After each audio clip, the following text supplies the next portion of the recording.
আসসালামু আলাইকুম, স্বাগতম বাংলা স্কুপ সংবাদে। আমি মোহাম্মদ কিবরিয়া আজকের সব আন্তর্জাতিক খবর নিয়ে হাজির হয়েছি।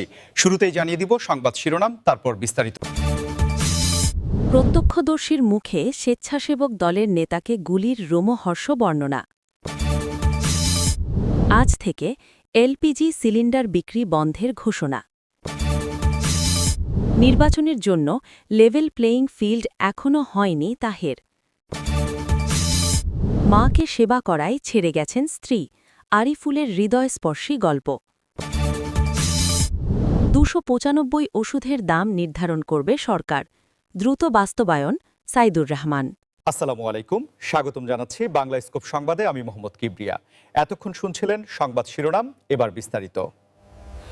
চলুন শুরু করা যাক আজকের সবচেয়ে আলোচিত এবং উদ্বেগজনক ঘটনাটি দিয়ে, যা জনমনে এক গভীর আতঙ্কের সৃষ্টি করেছে। প্রত্যক্ষদর্শীর মুখে স্বেচ্ছাসেবক দলের নেতাকে গুলির যে রোমহর্ষক বর্ণনা উঠে এসেছে, তা শুনলে যে কারোরই গা শিউরে উঠবে। কারণ প্রকাশ্য দিবালোকে এমন সহিংসতা কেবল একজন ব্যক্তির ওপর আক্রমণ নয়, বরং এটি আমাদের সামগ্রিক আইন শৃঙ্খলার পরিস্থিতির ওপর একটি বড় প্রশ্নচিহ্ন।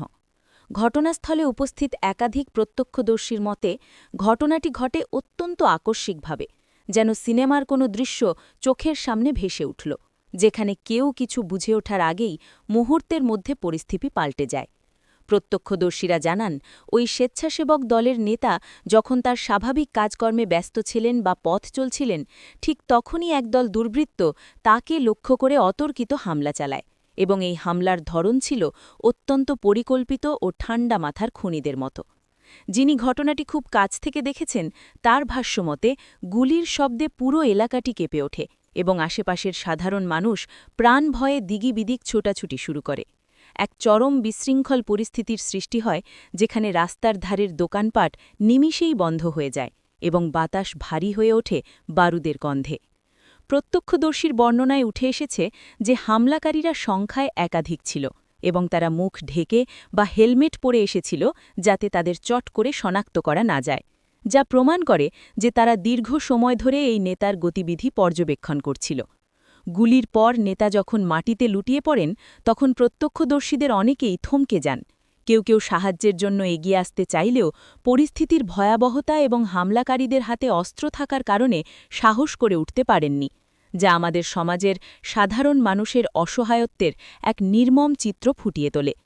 আইন শৃঙ্খলা রক্ষাকারী বাহিনী খবর পেয়ে দ্রুত ঘটনাস্থলে পৌঁছাল, কিন্তু ততক্ষণে যা ঘটার তা ঘটে গেছে এবং এখন পুলিশ ও গোয়েন্দা সংস্থাগুলো সিসিটিভি ফুটেজ এবং প্রত্যক্ষদর্শীদের জবানবন্দি নিয়ে তদন্ত শুরু করেছে।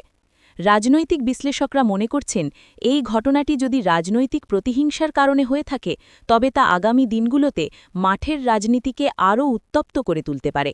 কারণ দলের একজন নেতাকে এভাবে প্রকাশ্যে গুলি করার ঘটনা কর্মীদের মধ্যে ক্ষোভ ও প্রতিশোধ পরায়ণতা উস্কে দিতে পারে। অন্যদিকে সাধারণ জনগণ দাবি করছেন যে অপরাধী যেই হোক বা যে দলেরই হোক, তাদের দ্রুত গ্রেফতার করে আইনের আওতায় আনতে হবে, কারণ বিচারহীনতার সংস্কৃতি কেবল অপরাধীদের সাহসী বাড়ায়। এই ঘটনার পর ওই এলাকায় থমথমে পরিস্থিতি বিরাজ করছে এবং প্রশাসন অতিরিক্ত পুলিশ মোতায়েন করেছে, যাতে নতুন করে কোনো অপ্রীতিকর ঘটনা না ঘটে। ভিউয়ার্স, আপনি কি মনে করেন, প্রকাশ্যে এমন ঘটনার পুনরাবৃত্তি রোধে প্রশাসনের আরও কঠোর হওয়া উচিত? আপনার মতামত কমেন্টে জানাতে ভুলবেন না। পরবর্তী খবরে নজর দেওয়া যাক, যা সরাসরি আপনার আমার রান্নাঘর এবং পকেটের ওপর প্রভাব ফেলতে যাচ্ছে, এবং সত্যি বলতে এটি সাধারণ মানুষের জন্য একটি বড় দুশ্চিন্তার কারণ হয়ে দাঁড়িয়েছে। আজ থেকে এলপিজি সিলিন্ডার বিক্রি বন্ধের যে ঘোষণা এসেছে, তা শোনার পর থেকে মধ্যবিত্ত ও নিম্নবিত্ত পরিবারগুলোতে এক ধরনের হাহাকার শুরু হয়েছে। কারণ গ্যাস ছাড়া নগর জীবনে এক মুহূর্ত চলা প্রায় অসম্ভব। এলপিজি ডিস্ট্রিবিউটর এবং সেলারদের বিভিন্ন সংগঠনের পক্ষ থেকে এই ধর্মঘট বা কর্মবিরতির ডাক দেওয়া হয়েছে, মূলত তাদের কিছু সুনির্দিষ্ট দাবি দেওয়া আদায়ের লক্ষ্যে, যার মধ্যে রয়েছে কমিশনের হার বৃদ্ধি এবং ব্যবসায়িক নিরাপত্তা নিশ্চিত করা। ব্যবসায়ীরা বলছেন, দীর্ঘদিন ধরে তারা লোকসানে ব্যবসা করছেন এবং জ্বালানি তেলের দাম বৃদ্ধি, পরিবহন খরচ বৃদ্ধি ও আনুষাঙ্গিক ব্যয়ের সাথে সামঞ্জস্য রেখে তাদের লভ্যাংশ বাড়ানো হয়নি, ফলে তাদের পিঠ দেয়ালে ঠেকে গেছে। কিন্তু মুদ্রার উল্টো পিঠটি হল সাধারণ ভোক্তাদের ভোগান্তি। হঠাৎ করে আজ থেকে সিলিন্ডার বিক্রি বন্ধ হয়ে যাওয়ায় যারা আগে থেকে প্রস্তুতি নেননি বা যাদের ঘরে গ্যাস শেষ পর্যায়ে তারা চরম বিপাকে পড়েছেন। সকাল থেকেই বিভিন্ন রিটেল শপে বা গ্যাসের দোকানে ভিড় লক্ষ্য করা গেছে। অনেকে চড়া দামে ব্ল্যাক মার্কেট থেকে গ্যাস কেনার চেষ্টা করছেন, আবার অনেকে বিকল্প হিসেবে ইলেকট্রিক কুকার বা কেরোসিন স্টোভের খোঁজ করছেন, যা বিদ্যুতের বর্তমান পরিস্থিতির কথা বিবেচনা করলে খুব একটা টেকসই সমাধান নাও হতে পারে। হোটেল রেস্তোরাঁগুলোতেও এই সিদ্ধান্তের প্রভাব পড়তে শুরু করেছে, কারণ বাণিজ্যিক সিলিন্ডারের সরবরাহ বন্ধ থাকলে অনেক ছোট ও মাঝারি খাবারের দোকান তাদের কার্যক্রম চালিয়ে যেতে পারবে না, যা পরোক্ষভাবে খাদ্যপণ্যের দাম বাড়িয়ে দিতে পারে। অর্থনীতিবিদরা মনে করছেন এলপিজি সেক্টরটি এখন আমাদের দৈনন্দিন জীবনের অবিচ্ছেদ্য অংশ, তাই এই খাতে কোনো অস্থিরতা তৈরি হলে তার সামগ্রিক অর্থনীতিটি নেতিবাচক প্রভাব ফেলে। সরকারের নীতি নির্ধারণী পর্যায় থেকে দ্রুত এই সমস্যার সমাধান করা প্রয়োজন, কারণ আলোচনা এবং সমঝোতার মাধ্যমে যদি দাবিদাওয়া মেনে নেওয়া বা যৌক্তিক সমাধান বের করা না হয়, তবে এই অচলাবস্থা দীর্ঘস্থায়ী হতে পারে। সাধারণ মানুষ আশা করছে সরকার এবং এলপিজি ব্যবসায়ীরা দ্রুত একটি গোলটেবুল বৈঠকে বসে এই সমস্যার সমাধান করবেন, যাতে জনদুর্ভোগ কমে। এই ধর্মঘটের ফলে আপনার এলাকায় গ্যাসের দাম বা প্রাপ্যতায় কোনো প্রভাব পড়েছে কিনা তা আমাদের জানাতে পারেন, কারণ আপনাদের তথ্যই আমাদের নিউজের সত্যতা নিশ্চিত করে। এবার আসা যাক রাজনীতির মাঠে, যেখানে নির্বাচনের হাওয়া বইছে। কিন্তু সেই হাওয়ায় কিছুটা অস্বস্তির আভাস পাওয়া যাচ্ছে আবু তাহেরের মন্তব্যে। জাসদ নেকা বা রাজনৈতিক বিশ্লেষক হিসেবে পরিচিত ব্যক্তিত্বরা প্রায়ই নির্বাচনের পরিবেশ নিয়ে কথা বলেন, এবং এবার তাহের সাহেব স্পষ্টভাবে বলেছেন যে নির্বাচনের জন্য লেভেল প্লেয়িং ফিল্ড বা সবার জন্য সমান সুযোগের ক্ষেত্রটি এখনও প্রস্তুত হয়নি। তার এই মন্তব্যটি এমন এক সময়ে এলো যখন জাতি একটি সুষ্ঠু এবং নিরপেক্ষ নির্বাচনের জন্য অধীর আগ্রহে অপেক্ষা করছে, এবং নির্বাচন কমিশন তাদের প্রস্তুতি নিয়ে কাজ করছে বলে দাবি করছে। তাহেরের মতে একটি সুষ্ঠু নির্বাচনের পূর্বশর্ত হল সব রাজনৈতিক দলের জন্য প্রচার প্রচারণা, সভা সমাবেশ এবং ভোটারদের কাছে পৌঁছনোর সমান সুযোগ থাকা। কিন্তু মাঠ পর্যায়ের বাস্তবতা পর্যবেক্ষণ করলে দেখা যায় যে প্রশাসনিক কাঠামো এবং আইন শৃঙ্খলা রক্ষাকারী বাহিনীর আচরণে এখনও পুরোপুরি নিরপেক্ষতা আসেনি। তিনি ইঙ্গিত করেছেন যে প্রশাসন যদি নিরপেক্ষ না হয় এবং পেশিশক্তির প্রভাব যদি নিয়ন্ত্রণ করা না যায়, তবে সাধারণ ভোটাররা ভোটকেন্দ্রে যেতে ভয় পাবেন, যা গণতন্ত্রের জন্য শুভ লক্ষণ নয়। লেভেল প্লেয়িং ফিল্ড তৈরি না হওয়ার পিছনে তিনি কালো টাকার প্রভাব, পেশিশক্তি এবং প্রশাসনিক দীর্ঘসূত্রী তাকে দায়ী করেছেন, যা ছোট দল বা স্বতন্ত্র প্রার্থীদের জন্য একটি বড় বাধা হয়ে দাঁড়ায়। রাজনৈতিক মহলে তার এই বক্তব্য নিয়ে মিশ্র প্রতিক্রিয়া দেখা যাচ্ছে। কেউ কেউ বলছেন তিনি বাস্তব সত্যটি তুলে ধরেছেন এবং নির্বাচন কমিশনের উচিত এই বিষয়গুলো আমলে নিয়ে এখনই দৃশ্যমান পদক্ষেপ গ্রহণ করা। আবার কেউ কেউ মনে করছেন এটি রাজনৈতিক কৌশলগত চাপ সৃষ্টির একটি অংশ। তবে সাধারণ ভোটার হিসেবে আমরা যা বুঝি তা হল নির্বাচনের দিন সকালে নির্বিঘ্নে ভোটকেন্দ্রে যাওয়া এবং নিজের পছন্দের প্রার্থীকে ভোট দেওয়ার নিশ্চয়তা। আর তাহের সাহেবের বক্তব্যে সেই শঙ্কার কথাই ফুটে উঠেছে। তিনি আরও যোগ করেছেন যে তফসিল ঘোষণার আগেই যদি আস্থার পরিবেশ তৈরি না হয়, তবে নির্বাচনের গ্রহণযোগ্যতা নিয়ে প্রশ্ন উঠবে আন্তর্জাতিক মহলেও। তাই একটি অংশগ্রহণমূলক এবং গ্রহণযোগ্য নির্বাচনের স্বার্থে এখনই মাঠ সমতল করার কাজে হাত দেওয়া জরুরি, যেখানে মিডিয়া, সুশীল সমাজ এবং রাজনৈতিক দলগুলো স্বাধীনভাবে কাজ করতে পারবে।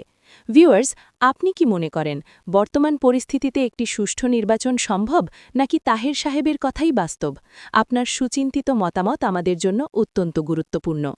এখন যে সংবাদটি আপনাদের জানাবো তা শোনার পর আপনার হৃদয়ে আবেগে ভারাক্রান্ত হতে বাধ্য, কারণ এটি আমাদের সমাজের পারিবারিক মূল্যবোধ এবং মানবিক সম্পর্কের এক করুণ চিত্র তুলে ধরেছে। আরিফুলের হৃদয়স্পর্শী গল্পটি এখন সোশ্যাল মিডিয়ায় ভাইরাল, যেখানে দেখা যাচ্ছে মাকে সেবা করার অপরাধে বা অপরাধ যদি বলা যায়, তার স্ত্রী তাকে ছেড়ে চলে গেছেন। আধুনিক সমাজে যখন আমরা নিউক্লিয়ার ফ্যামিলি বা একক পরিবারের দিকে ঝুঁকছি, তখন আরিফুলের মতো সন্তানরা প্রমাণ করেন যে বাবা মায়ের প্রতি দায়িত্ববোধ অন্য সব কিছুর ঊর্ধ্বে। ঘটনাটি বিস্তারিত জানলে দেখা যায় আরিফুলের মা দীর্ঘদিন ধরে গুরুতর অসুস্থ ছিলেন এবং শয্যাশায়ী ছিলেন, যার ফলে তার সার্বক্ষণিক পরিচর্যার প্রয়োজন হতো। আরিফুল তার স্ত্রীর ওপর নির্ভর না করে বা স্ত্রীকে চাপ না দিয়ে নিজেই মায়ের সেবায় দিনরাত ব্যয় করতেন। কিন্তু তার স্ত্রী এই বিষয়টি মেনে নিতে পারেননি।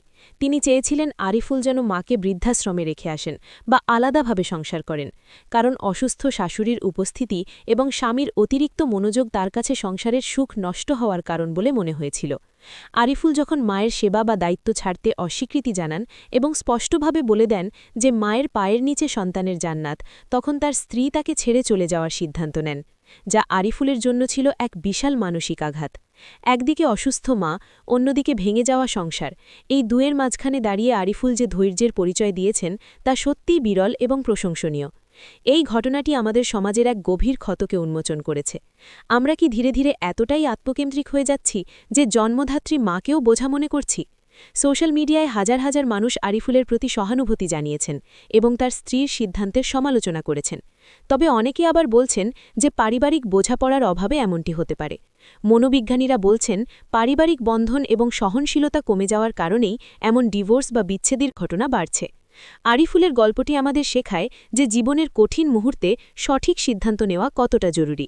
তিনি সাময়িক সুখের চেয়ে মায়ের প্রতি কর্তব্যকে বেছে নিয়েছেন। এই ঘটনাটি নিয়ে আপনাদের কি মতামত? বৃদ্ধ মা-বাবাকে দেখাশোনা করা কি কেবল ছেলের দায়িত্ব, নাকি পুত্রবধূরও এগিয়ে আসা উচিত? কমেন্ট করে জানান। আজকের শেষ সংবাদটি স্বাস্থ্যখাত এবং সাধারণ মানুষের জীবন রক্ষাকারী ওষুধের দাম নিয়ে। সরকার ২৯৫টি ওষুধের দাম নির্ধারণ করতে যাচ্ছে এবং ঔষধ প্রশাসন অধিদপ্তরের মহাপরিচালক সাইদুর রহমান জানিয়েছেন যে এই সিদ্ধান্ত দ্রুত বাস্তবায়ন করা হবে। এই খবরটি সাধারণ মানুষের জন্য একটি বিশাল স্বস্তির বার্তা নিয়ে এসেছে, কারণ গত কয়েক মাস ধরে ওষুধের বাজারের অস্থিরতা এবং লাগামহীন দাম বৃদ্ধিতে রোগীদের নাভিশ্বাস ওঠার উপক্রম হয়েছিল। আমরা জানি অসুখ বিসুখ বলে কয়ে আসে না, আর যখন জীবন বাঁচাতে ওষুধের প্রয়োজন হয় তখন মানুষ জমি বিক্রি করে হলেও তা কেনার চেষ্টা করে।